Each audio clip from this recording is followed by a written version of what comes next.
तो दोस्तों, जैसा कि आप सभी जानते हो कि श्रीलंका के अंदर इस समय बहुत बड़ा आर्थिक संकट चल रहा है और इस आर्थिक संकट का जो असर है वो भारत पर भी पड़ रहा है। इन्होंने पहले चीन के साथ अपनी बहुत ही ज्यादा मित्रता को दिखाया और चीन ने ही इनकी लुटिया डुबो दी। अब जब चीन इनका साथ छोड़कर भाग चुका है तो यह भारत से मदद मांग रहे हैं और भारत से प्रत्येक दिन के हिसाब से लाखों टन सामान चाहते हैं। आप सभी को मैं बता दूं कि श्रीलंका और बांग्लादेश को भारत प्याज, अंगूर और शक्कर का भारी भरकम मात्रा में एक्सपोर्ट करता था, परंतु जब से श्रीलंका के अंदर जो क्राइसिस है वो शुरू हुआ है, भारत की प्याज और शक्कर का जो एक्सपोर्ट है वो भारत के व्यापारियों ने ही बंद कर दिया है। और इसके पीछे का जो कारण है कि भारत के व्यापारी प्याज, शक्कर और अंगूर को श्रीलंका तक पहुंचा तो रहे थे, परंतु इसकी उन्हें श्रीलंका की सरकार की तरफ से कोई वाजिब पेमेंट नहीं की जा रही थी। और अभी भी भारत के प्याज, शक्कर और अंगूर के जो व्यापारी हैं उनकी पेमेंटें श्रीलंका के अंदर से अटकी हुई है। और अभी कुल मिलाकर श्रीलंका से हमको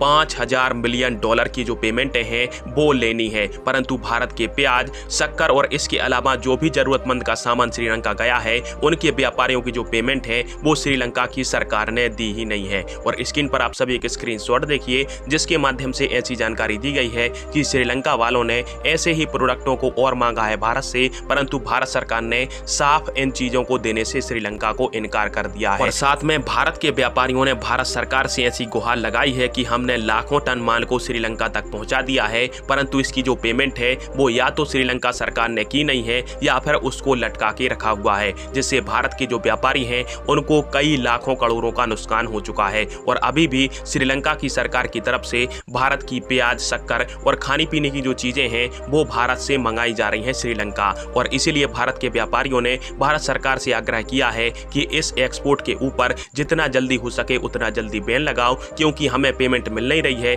और हमारी जो चीजें हैं वो फ्री में श्रीलंका तक भेजी जा रही है। और अब भारत के व्यापारियों की गुहार को सुनते हुए भारत सरकार ने भी कड़ा एक्शन लिया है श्रीलंका के ऊपर। और भारत सरकार ने साफ कह दिया है कि पहले जो हमारे व्यापार का आपके ऊपर बिल है 5,000 मिलियन डॉलर का, पहले आप उसको क्लियर कीजिए, उसके बाद में ही आपको किसी भी प्रकार की चीजों का एक्सपोर्ट किया जाएगा। और एक प्रकार से भारत की व्यापारियों की जो गुहार है वो भारत सरकार ने सुन ली है। खैर, आप सभी की इस टॉपिक पर क्या राय है और क्या हमें श्रीलंका को फ्री में इन सब चीजों को भेजना चाहिए या फिर नहीं, कमेंट बॉक्स में फिर आप दीजिएगा। वीडियो देखने के लिए धन्यवाद। जय हिंद, वंदे मातरम।